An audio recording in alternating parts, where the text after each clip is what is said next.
episode of the Artenders with Mac and Dan. I am Dan, he is Mac. What up? And today we are doing a lovely episode that it is a documentary that is a sequel to another documentary. Yeah. Which is it's a rare breed of sorts, but we're glad to be doing it. And for this documentary, it is a sequel to ESPN's 30 for 30 titled The U. Yeah. Directed by Billy Corbin. And this one is titled The U Part 2. Also directed by Billy Corbin. This one came out in 2014. And this also follows the University of Miami football team. But more what it's actually about is it doesn't cover necessarily the years that the first part covered.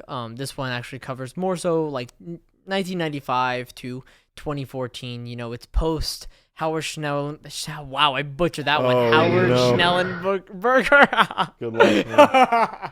Oh no! Jimmy Johnson and Dennis Erickson, and then it goes into Butch Davis and Larry Coker, and then Randy Shannon and Al Golden a little bit, and then a lovely human being named Nevin Shapiro as well. And it goes into like the football teams like during that era, but then eventually just mostly becomes about Nevin Shapiro. So in essence, it's like it starts out as being about the football team, and then sort of in the last act, quote unquote, of the documentary, it becomes about what surrounded the football team. But Mac, I want to ask you right off of the bat, and I think we're going to do this pretty continually throughout the night.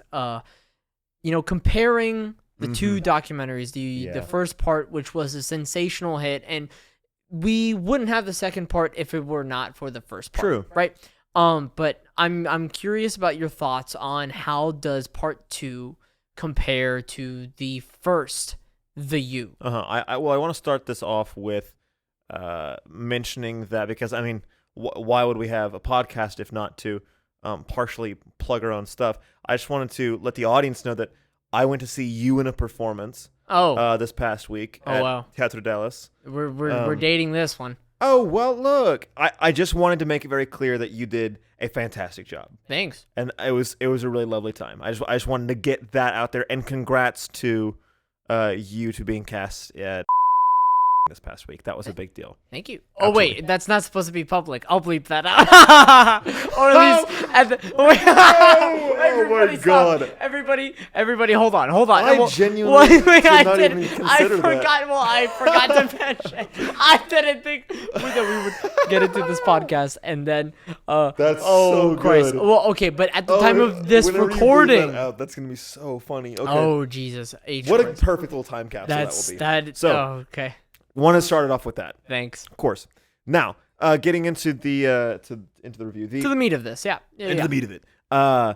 This part 2 was I didn't enjoy nearly as much as part 1. Hot take? Well, I mean, no, that's not a hot take. Okay. Because I think that's totally fair, and I feel like that's a consensus of most people. But you're just curious why. And I think we're gonna get back to you, but I think a big reason why a lot of people like the first part was the nostalgia of it. While for me, the second part actually has a lot more nostalgia for me, considering the age that I'm at. And I also find sort of like interpolitical workings and manipulation to be really, really interesting in documentary form, as opposed to here and there sports retelling. Yeah. You know, but that's just me. That's just my 2 cents. So, but please continue on. I would agree. I remember a couple more things from part 2 because, you know, we were live then and we were able to consume it. But like, I'm sure you have a much better understanding or a much better memory of a lot of these things than I do, because I just wasn't. I'm sure if they made the exact same thing, but for like UT or something, then I would know a shit ton about it. But I just don't know as much about Miami.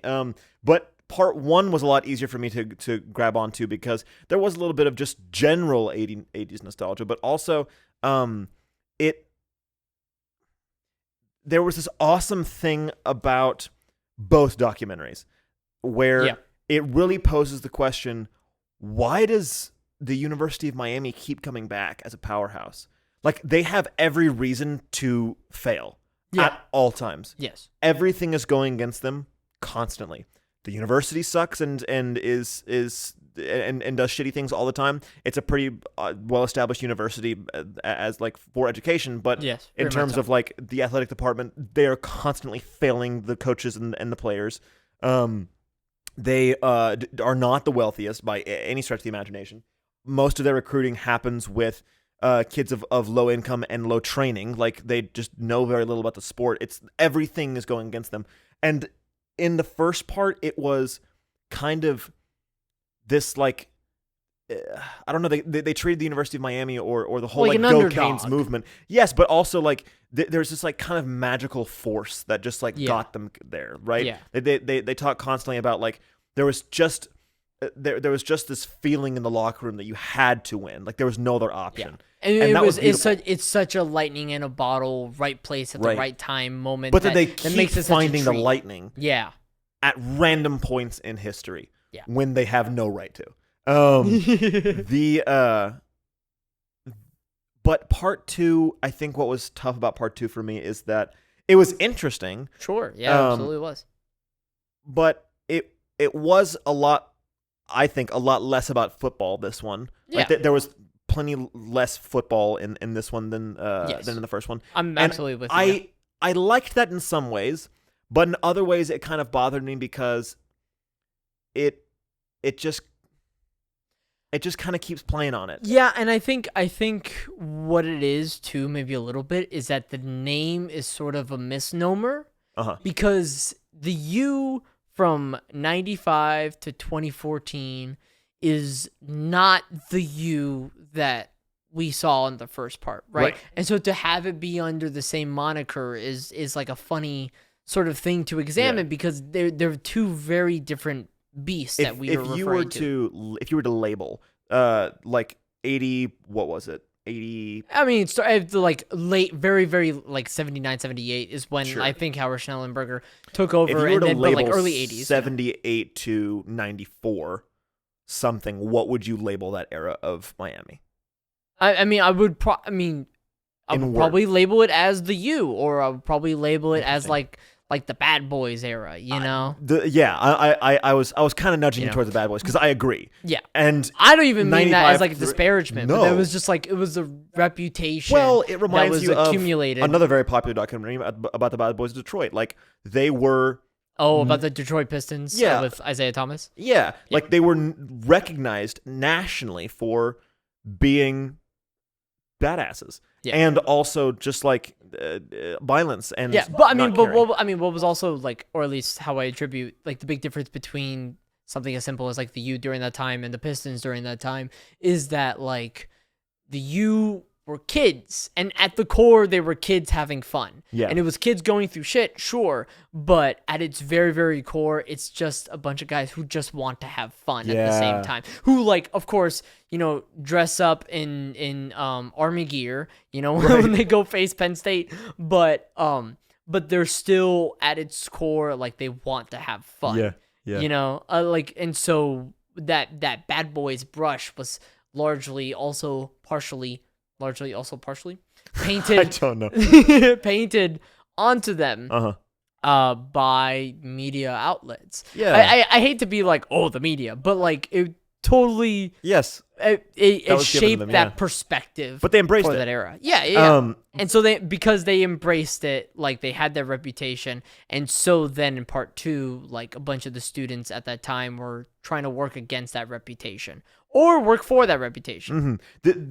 The big thing that would make the Bad Boys era player scary to an opponent, I think this is how I'm distinguishing the two in my mind. The thing that would make them scary in that era is that they're so insane and crazy that you never know what's going to happen. On or off the field, they're like, I'm going to do whatever the fuck I want, right? But whenever it comes to... True. But whenever it comes to...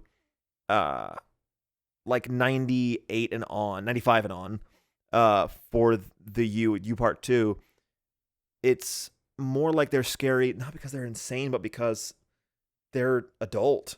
Like they're already... There was something about like having a higher discipline, right? I mean, it was mostly Butch Davis, right? Yes. So Butch Davis was the coach for the U from 95 to 2000. Didn't win a national championship with them.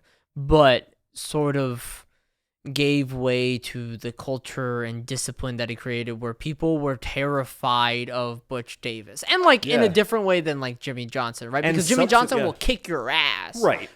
But Butch Davis, you are. Jimmy Johnson does it because he loves you, and Butch Davis does it you're because just he terrified wants to win. Yeah, exactly. You're terrified of Butch Davis because he expects the absolute freaking craziness out of you. Subsequently, you're scared of the players. Yeah. If you were not one of them, obviously. Yeah. Well, actually, even some of the players talked about being scared of each other. Yeah. In the locker room, they were freaked out by each other. Which is and I think it's such great storytelling when Billy Corbin allows us to get that little bit of a sneak peek of what it was like in those locker rooms, right? Because for these documentaries, we know the outside looking in, but it's such a treat to see the sort of inside looking out. I think that was better done in this documentary as opposed to in the first part. Yeah. It didn't seem like there was a lot that we were necessarily learning in the first part. We were oh, that's right, this team, right? I think it hit a lot more in nostalgia, as opposed to this documentary felt like it was showing more of the underbelly of what was going on and I don't even mean that in bad ways in some parts, but what was going on for these players and their psyches and how they experienced that time in their lives. I think that was the thing. I hit my microphone. God! Jeez, we still need to figure out a fine. You shouldn't have said that. Now the people know. No, that we haven't figured out a fine? Yeah. We still need You to. made us look bad. No. But the point being, all of that to say is that Butch Davis gave way to a team that's a lot more disciplined, which kind of makes them a lot scarier. And so then it makes that, I believe, 2001 team that won the national championship to be, under Larry Coker, to be the most ferocious team of all time. Interesting segue. Do you actually think that team was the greatest football team? I don't know. Football team? Well, okay, because fine. I will let you take a peek behind this curtain that is Danny right now. I don't care about college football. This is a completely different conversation behind the you know what?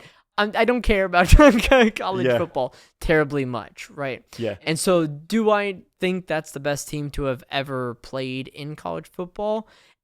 Probably not. Considering, once again, this documentary was made before Nick Saban really made his mark with Alabama. That was exactly what I was about to say.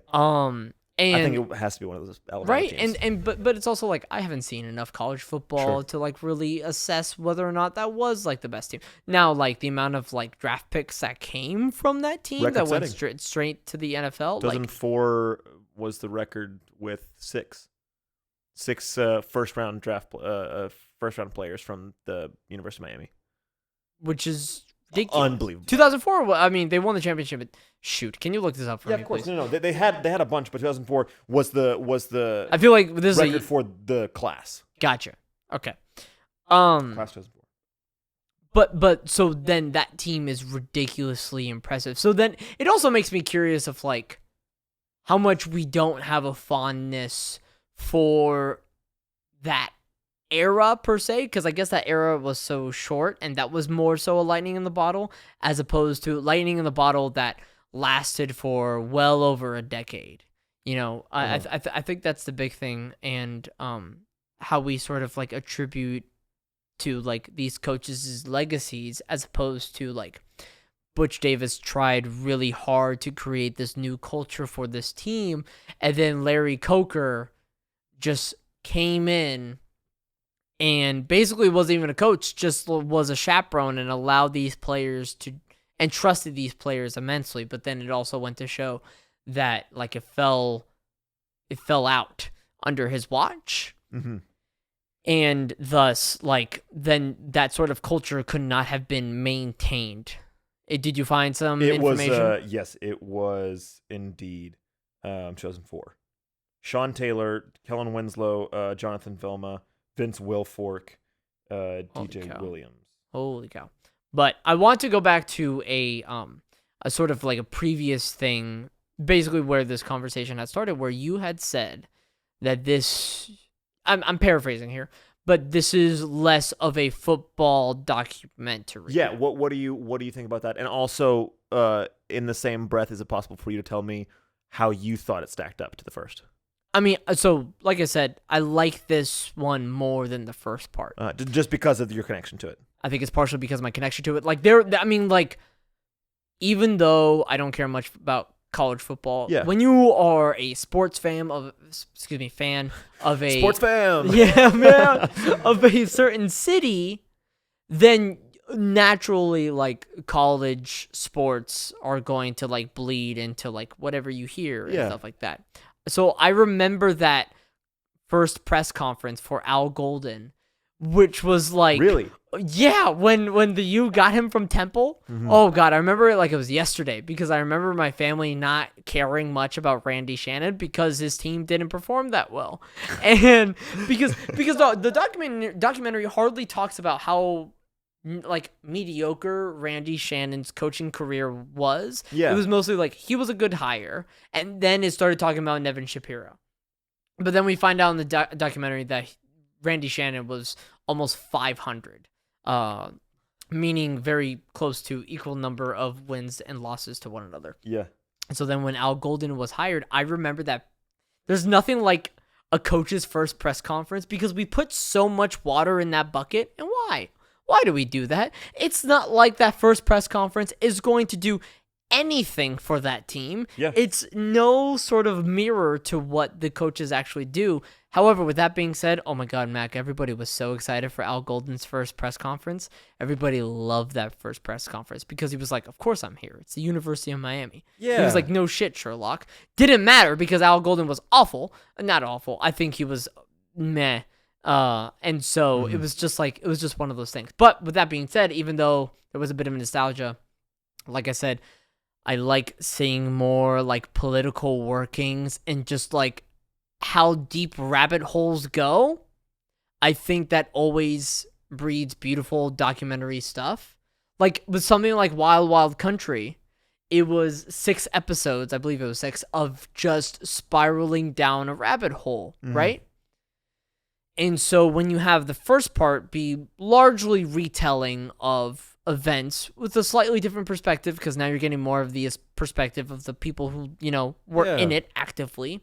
And then 2/3 of this documentary as well for the people who were actively in those teams and in those situations. Yeah. And then in the third act, when they talk about Nevin Shapiro, who was a booster, a significant booster for the University of Miami, and then showing how deep that rabbit hole was for him and how deep his tendrils was for many of the players and administration at the University of Miami, and then how the NCAA screwed up that investigation, that is fascinating to me. Yeah. And so partially, I think there's a part of me, I like this documentary, I like the part 2 more for what seems like all the wrong reasons.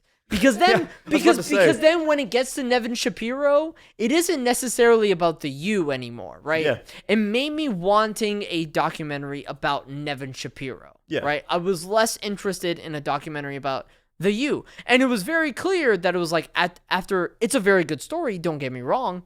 Yeah. But after a certain period of time, once Larry Coker starts losing and everything sort of falls apart, the U isn't the U anymore. It's just the University of Miami Hurricanes. Yeah. They aren't the U, Yeah. Like they crafted that during the 80s. That they did not maintain that during the early 2000s. And so when you're going to make a sequel to a very successful 30 for 30 documentary and you're still going to have it be about the University of Miami, and you have this ginormous, one of the largest, if not the largest college football scandal sitting right in front of you, how could you not talk about that? Yeah. So I don't necessarily blame Billy Corbin using that information as an opportunity to discuss it. But then it became, this isn't necessarily the U anymore. I mean, it's kind of silly that I'm harping on this, but I feel like this documentary then should have been titled The U Part 2, some sort of subtitle, right? Or like The After Years, or just like something like that, right? Because it's like it was mismarketed. Because what it was, because it had to be marketed as The U Part 2. Yeah. The big reason why we watched this is it was because it was called The U Part 2. Right. But so much of it is just living in the shadow. Even the documentary, in a way, is sort of living in the shadow of the first one. Of its own, right. You know? Doubly so, I think the worst parts of this documentary is when it's basically redoing stuff that it's already done in the first part. Yeah. Where it's like, the hip hop nature of it, and then even ending the documentary on the destruction of the Orange Bowl. That's the exact thing that the first documentary ended on. Yeah. And I think what would have been interesting is that this documentary was living in the shadow of the first one, right? Yeah. I wish it leaned into more being in that shadow. What does that mean? I think Billy Corbin should have brought in more people from the first part to talk about the University of Miami after their time, right? Yeah. Because, and I'm not saying like, remove anybody from that you interviewed. Like, no. I thought like Jonathan Vilma was great. I thought Randy Phillips was fascinating. Yeah. I want to be in a room with Randy Phillips and just get to know him entirely, because his POV was magical for that documentary and how we felt about Nevin Shapiro and the University of Miami. Yeah. But then what I really wanted to get was, how did the original how do they feel about the University of Miami that came after them? Well, also, it tells you a lot about Billy Corbin and his perspective and his experience, the differences between part 1 and part 2. Yeah. Because this is a very important thing to take into consideration. Billy Corbin's first year, because he went to the University of Miami. Mm-hmm, yes. And born and raised, yeah. Yeah, like and he's clearly a Miami nut. And at first he went to the same high school that we know people that went to that high school. Yeah. That he was there in 96, and although obviously up until 2000 or whatever. And so it's very clear that there is this kind of childishness and playfulness in the first one, because like Billy Corbin is making a documentary about all of his childhood heroes. You know what I mean? Yeah. Oh, I haven't even thought about that. Like it's very like the way the way he edits. Yeah. And the way that there's a certain level of like cheerful corniness to it. Yeah. And it looks magical. It doesn't look realistic. Yeah. The first one. He does not take any of. Well, it's this weird line where he simultaneously takes it very seriously and at the same time doesn't take it seriously at all. Right. Where it's just like these are just kids having fun. Yeah. He takes it seriously in the same way that The Lord of the Rings takes itself seriously. Like you're emotionally invested in Frodo Baggins, yeah. But there's also this separation of like, but Frodo Baggins is this like fictional character almost. That there's that thing happening simultaneously. Whereas, of course, part 2 is much more stone cold and chilling and adult, because partially Billy Corbin was experiencing all those things because he was kind of part of it in a way. Yeah, like he knew people that were part of the forgive me, Milton Barnes. I'll look it up. I don't know what I'm looking up, but I'll look stuff up for you. The kid that was murdered. Oh my God. Okay, let me get that name, because I'm Mild. Oh my God! Stop guessing. Stop guessing. I'll look it up. I'm so close though. I don't think you are, but hey. But your point being. But my point being that I think that we actually learn a lot more about. Are you talking about Brian Pata? No, that was recent. That was more recently. Okay, I'm sorry. talking about like in 90. All right, I'm working on it again. 95. All right. Keep going. But yeah, no. So I think that you're actually learning more about Billy Corbin throughout all of this than you are about the actual events that took place, whatever. But I will say that Billy Corbin does a pretty smart thing in at least being aware of the fact that the most important part, or the most entertaining part of that post Bad Boys era Miami Hurricane lore is not the football. It is mainly the scandals. And I actually found most interesting the Pell Grant scandal. that was wild to me. For a lot of the people that were part of like the U, it was only like briefly touched on. But that was one of them that I was like, I'm sorry, wait, what was that? But the more I looked into it, the more that was insane. But also something that I would like to mention. Marlon Barnes. That took me a minute. Marlon Barnes. Sorry that it took me so okay. long. It Marlon. For Melvin, those right? viewing, you saw me just on the phone for like 2.5 minutes, which in podcast, a century. It's So for us, an episode is a couple millennia, right? Yeah, essentially. Right. But you said Marlon Barnes. Marlon Barnes. Sorry for just derailing. No. But like Billy Donovan was Billy Donovan. Billy Donovan. I knew I was gonna do that. I kept having to tell myself to not say fucking Billy Donovan. Billy Donovan. Billy Donovan, I think, is a coach for another. I'll work on it. I got it. Yeah. No. It's a basketball coach. It's a fucking basketball coach. Billy Donovan. Yes. Yeah. He's the head coach of the Bulls. Yeah. Oh my God! What? That's what I was thinking of. Sorry. Billy Corbin. He is the current head coach of the Bulls. Yes. That's Billy true. Donovan. He was recently hired. Yeah. Yeah, this year. Yeah. The Bulls are doing well. What were we talking about? I was talking about Billy Barnes. Corbin. But more importantly, I did want to and the Pell Grant scandal. But he was experiencing all these things firsthand. So whenever we hear about Marlon Barnes, whenever we hear about the Pell Grant scandal, like he was there. So obviously he's going to be a little more serious about it because it wasn't this fantastic fictional thing. It was like kind of serious and shitty.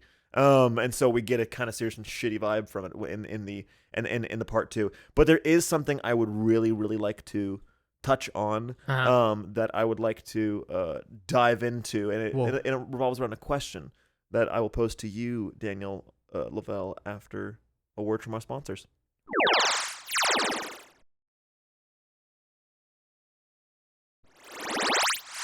And we're back.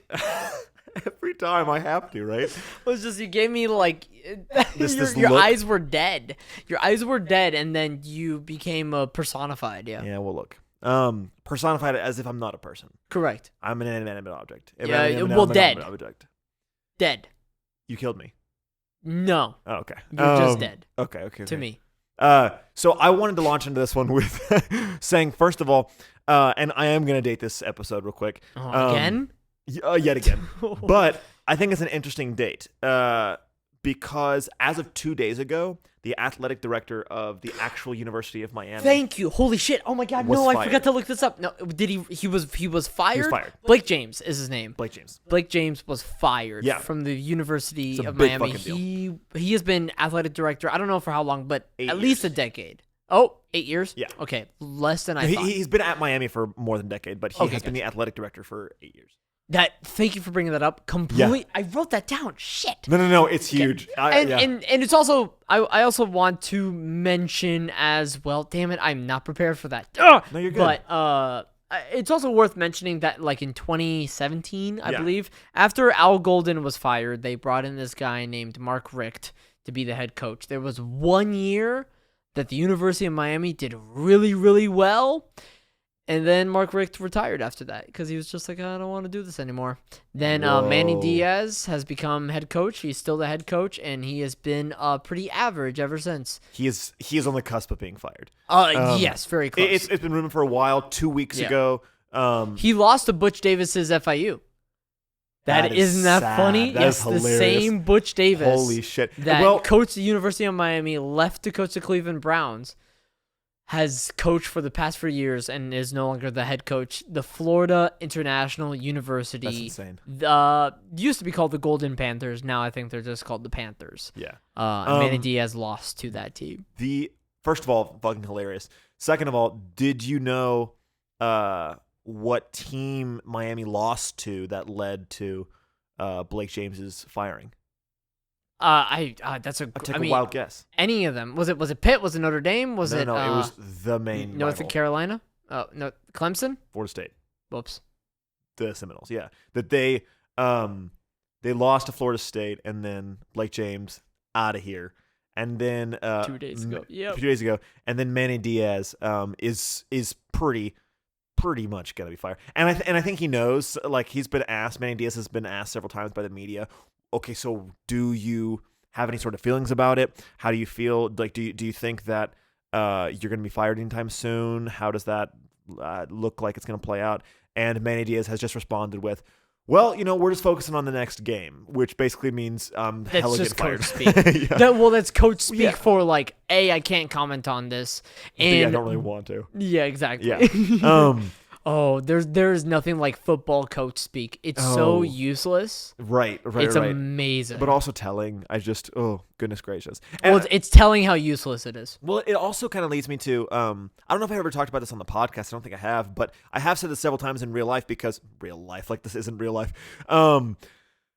I've said this a lot outside of the podcast because it's the truth. Because I really do believe this to my core. My favorite sport to entertain me, to consume, is basketball. Right. And my very specific reason for that is because I can see their faces and the stakes are high.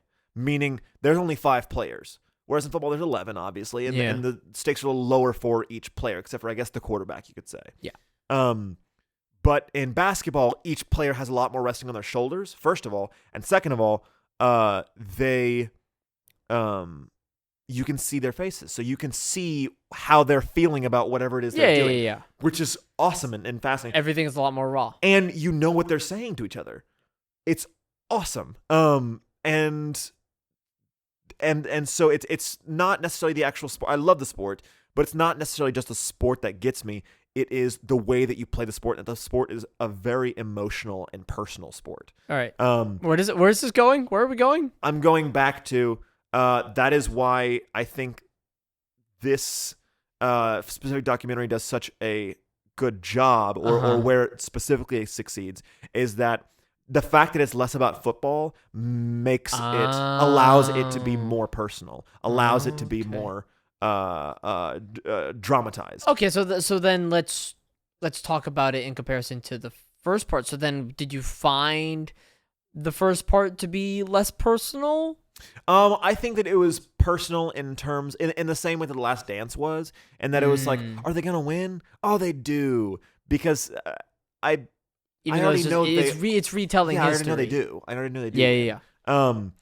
It's that's really as personal as it gets. Whereas whenever you get into some of the scandals in the second one, it's just, you're like, a person did that? I did not think we would learn about, I forgot his name, but I remember his nickname, Pee-wee, the equipment guy. I did not think that we would learn about the equipment guy when I started this documentary. Yeah. Something as like simple as that. But like, there was something very different about, I'm going to use Randy Phillips again.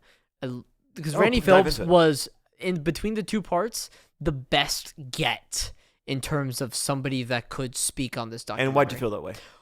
Because the amount of POV that he had was so crystal clear. Was it just like he was right place, right time? He was not mincing words. Or there it is. Okay. He was not mincing any words and so it specifically, and I think like it speaks to the larger conversation. It's something that we talked about when we looked at the first part for the U, where we were talking about these are student athletes that what they are being paid in essentially is books, right? And they're not monetarily supported per se, right? And they don't have the time to feed themselves essentially these diets that they need to perform really well. And so when you put those students in those positions, and then you have this 5'5" guy, who's just so obnoxious. Yeah. And it's like, hey, I have a bunch of money. You want it? Why would anybody in those kids' positions say no? Absolutely. Why would they? And so like Randy Phillips doubles down, is like, did I do something wrong? Whatever. Like, he doesn't care about that. Like, obviously he's going to rub up to the guy who's giving him money because he has to support himself. He has to support his kid that he has. Like, he has to support the life surrounding him. He has to give himself the best opportunity. That if somebody is just going to give him money, why is he going to ask twice about where that money is coming from? And so then it speaks to the larger question of just like how difficult it is to be a student athlete. It's one of, if not the hardest thing anybody could do in college. Yeah. Not only trying to focus on academics because that's important and we put a lot of value in that, but it's also like you have to perform really well and you have to be the best you possibly can be. But in order for them to really be the best that they possibly can be is for them to not go to classes. Yeah, which is also makes it doubly impressive that Butch Davis was able to turn the program around and succeed so heavily and make one of the best college football teams of all time, considering his hands were tied behind his back by administration. Yeah, by the fact that he could not offer as many scholarships as he would like to kids that clearly deserve them. Because of the scandals and because of administration. Yeah. Like the Pell Grants. Like it's so many different scandals that's like a Rolodex. Yeah. That's just cycling through for that university. And they just, like, for some of those guys, they just had to play the hands that they were dealt.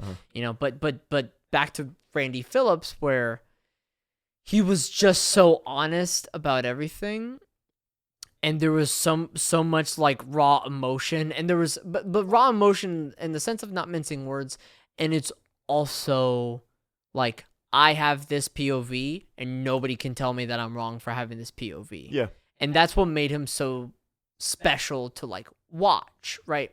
And so I think what was I guess I was really fascinated by like that sort of counter POV of like how messy Nevin Shapiro was, how just disgusting he was, and to have Randy Phillips be like, I don't give a shit. He gave me money. Why am I going to feel any semblance of regret about that? And I actually kind of wish there were more voices in this documentary that like gave way to more nuance, Yeah, oh yeah. as opposed to just like I guess like storytelling, right? I guess what made me really impressed about Wild Wild Country was the amount of nuance that it had interspliced with the storytelling. Yeah. Right?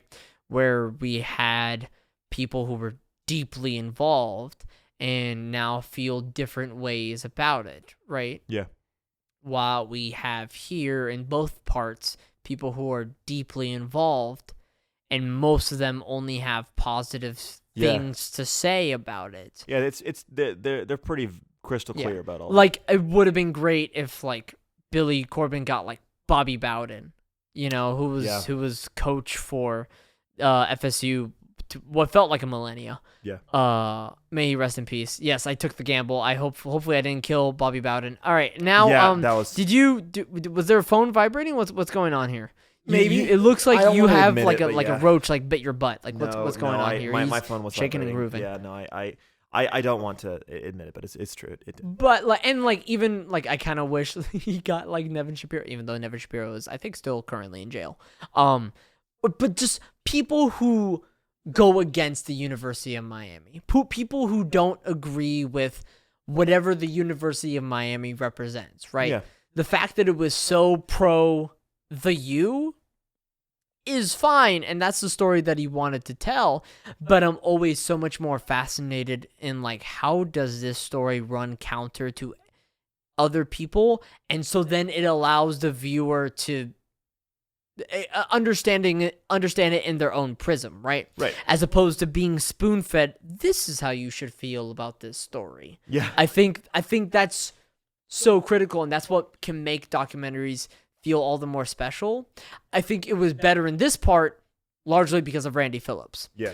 And I think that's part of where, not disappointment, but it was just like, oh, this isn't as good as I remember it. In the first part, it was so pro University of Miami, there was no room for any other thought or opinion about that team. Right. That even though the media, like, I don't agree with how the media painted those teams, I would have still liked to hear people who opposed it talk about it nowadays. Yeah. Like Deion Sanders, for example. Yeah, true. Just like people like too. that, He's right? Fun. Yeah, like That's a good get. I wanted more layers. I wanted more complexity. I wanted more character to these documentaries, as opposed to like, oh, we have Greg Olson for 2 minutes and he said a bunch of expletives on a rap song on the 7th floor, which is hilarious, and I'm happy that they said that. But then there was also like, but I'm not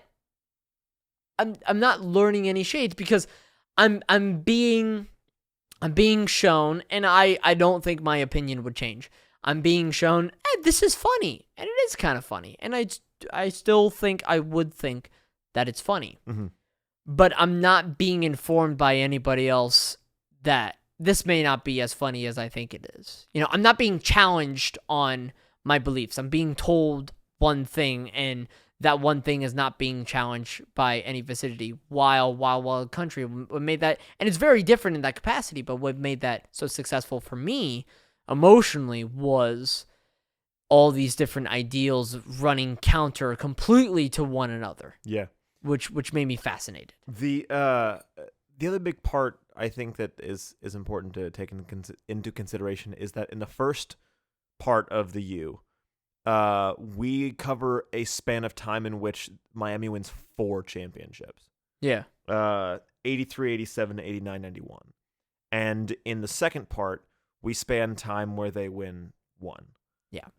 And so it's almost like which is so, but I mean, it's a funny not disingenuous, but it's a funny stat because like they also spend time where they should have won 1. Right. And then they also spend time where they should have gone to 1. Right. And so it felt less like the downfall of Miami and more like we won 2001 and then here's some excuses why we didn't again.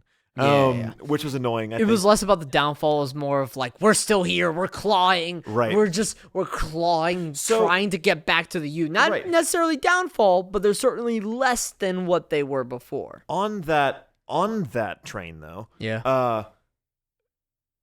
I do really actually think that there is something very specific and special about the University of Miami. I have been able to drink the Kool-Aid since, not in terms of me being a fan, but just in terms of I really do believe that there's something about it. Go Canes. I mean, look, I actually have a small conspiracy theory behind that. It is fishy to me that the cooking capital of the world, or of the U.S. at least, is Miami. Sure. And what do the fans say? Go Canes. Oh. Weird, isn't it? Isn't it kind of weird? I said it out loud the other day, and I was like, "Did I just say cocaine?" Anyway, sorry. I'm sure people made those jokes. A reckless speculation, I'm sure. 50 years ago, yeah. Oh, I hope they did. Or less than, rather, but math. Right. Math is hard. So here's the big question that I have for you. What's in the water, man? What's in the water? What is it about the University of Miami that partially makes people want to keep watching, but also that has given them the ability to succeed against odds for a really, really long time? Because it's clearly not money.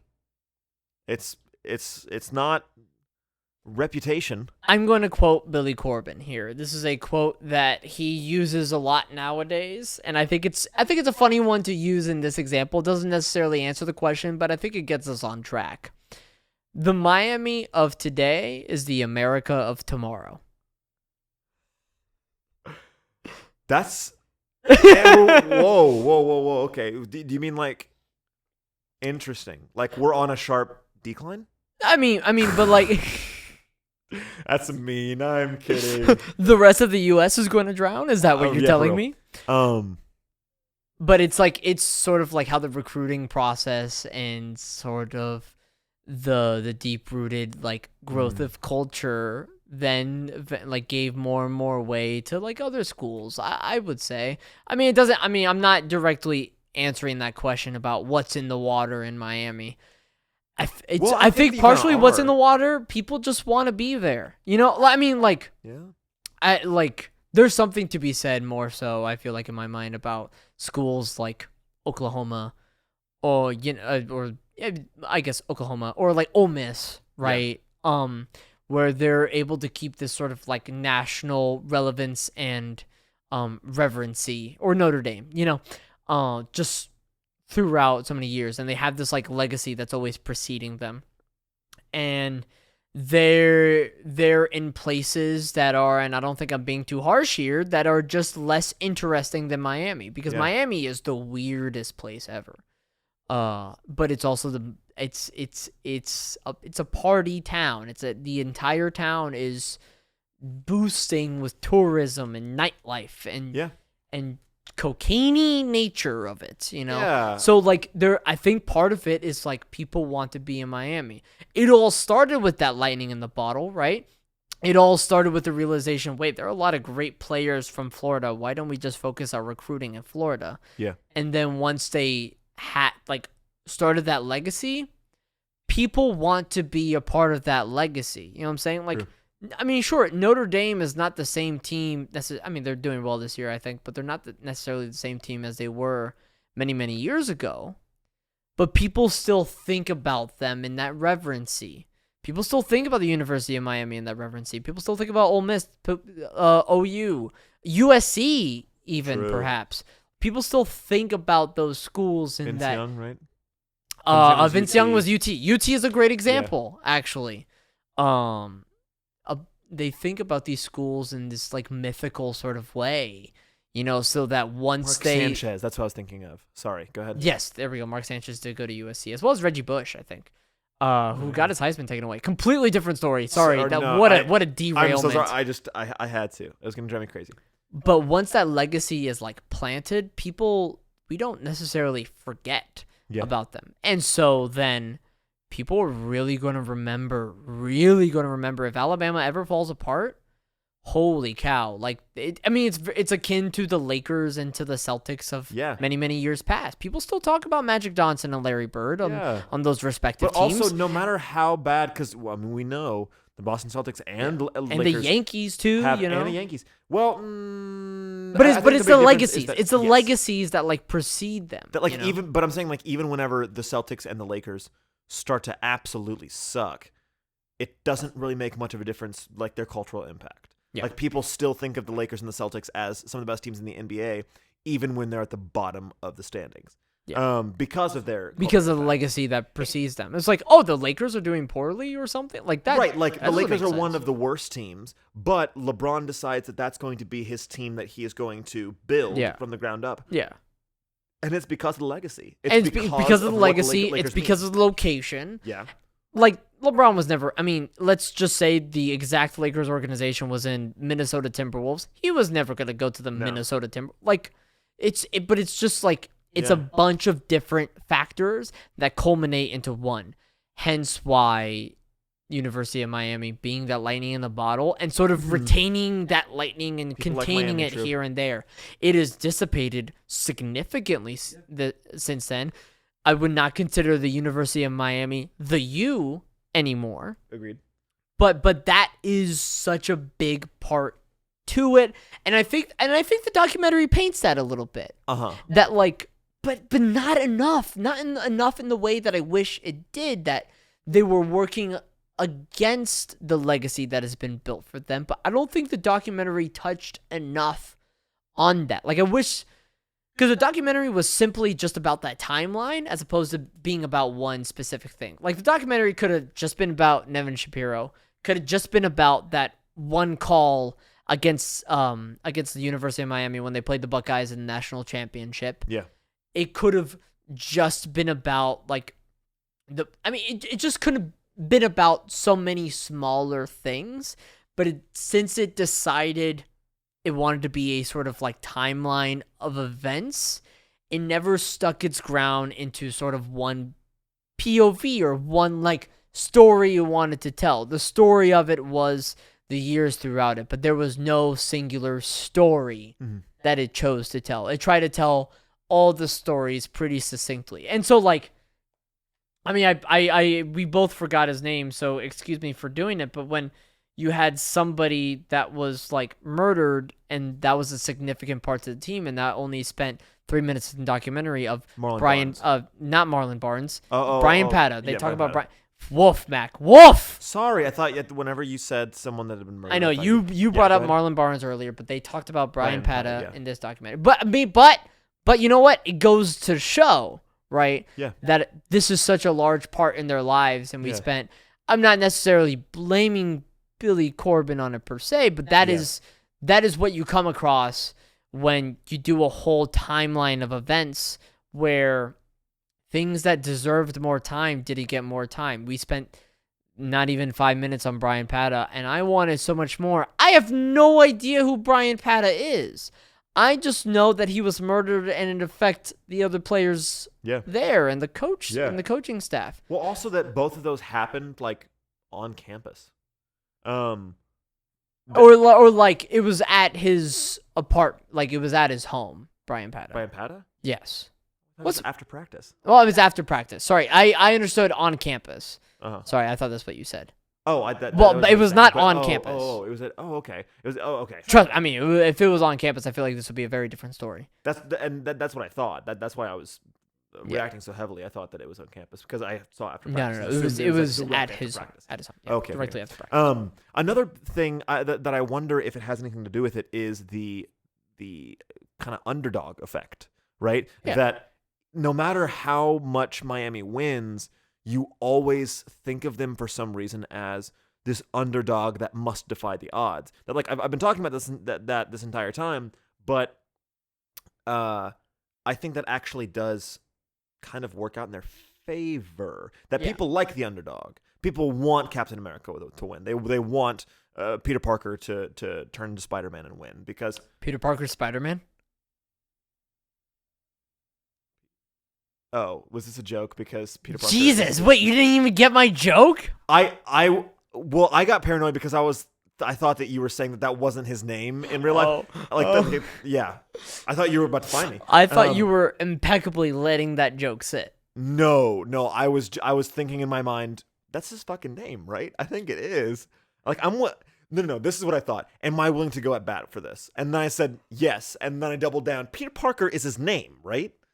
It is. Sorry. We root for the underdog. It's always immensely more exciting than rooting for Alabama every single year. Absolutely. And no matter how many times Miami wins, it still feels like you're rooting for the underdog. But I don't think Miami is ever going to get away from that reputation that they built from the 80s, right? In so many people's minds, they're still going to be, the bad boys from the 80s, but people can respect them, but people aren't necessarily going to want to root for them because that's always going to be like, that taste is always going to be in their mouths, Well, I think it's a big thing to consider. Yeah.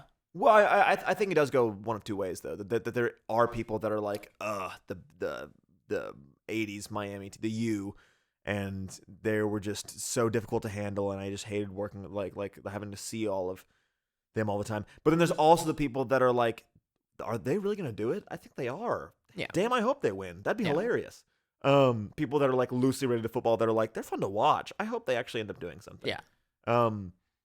But like you said, no matter what happens, and no matter how bad or good they end up being, I mean that is what has cemented them in their legacy, and everyone's always going to think of them as such. But as we start to very slowly drift into this last little section of the podcast here, Danny. Which is the 2-minute warning. It's the freaking 2-minute warning is the thing. What were your takeaways from this podcast? I think even though that this part was better, I think it had the opportunity to be fantastic. Like even more so than the first part because it was working against the shadow of the first part. And I think it could have been done better in that regard, but because it sort of did stylistically too many of the same things, which was like do a timeline storytelling and even retell some bits in their own fashion, like with the destruction of the Orange Bowl is the best example. I feel like this documentary is both lesser and better than the first part. However, if you watch the first part, I do still recommend watching this part because I think by itself, I still think it's great. Mac? I would say that the first part of the U makes total sense to me as to why it was so popular and why so many people watched it. The part 2, I understand why there was a little bit of a dip in people that ended up tuning in to watch it because I agree that it just wasn't as entertaining and in your face entertaining as part 1 was, but it was still informative. I still learned a lot, which I mean, in terms of a documentary, I suppose it really did do its job, and I felt like I took a lot away from it. And I think I learned more in this one than I did in the first part. I agree. But I will say I had a better time in the first one than I did. Fair enough. So with the last 30 seconds here, I'm going to give you what we are going to be watching from here on out. So we are diving into one of our very rare picks, which is a TV series. It's on Netflix. It is a German show. Do you have any guesses so far? No, I don't. You're gonna have to watch it in dub. In dubbed? In dubbed, yes. Or I guess no, it's gonna have to be in dubbed. And it is a TV show that is very difficult to explain. It's called Dark. Good luck.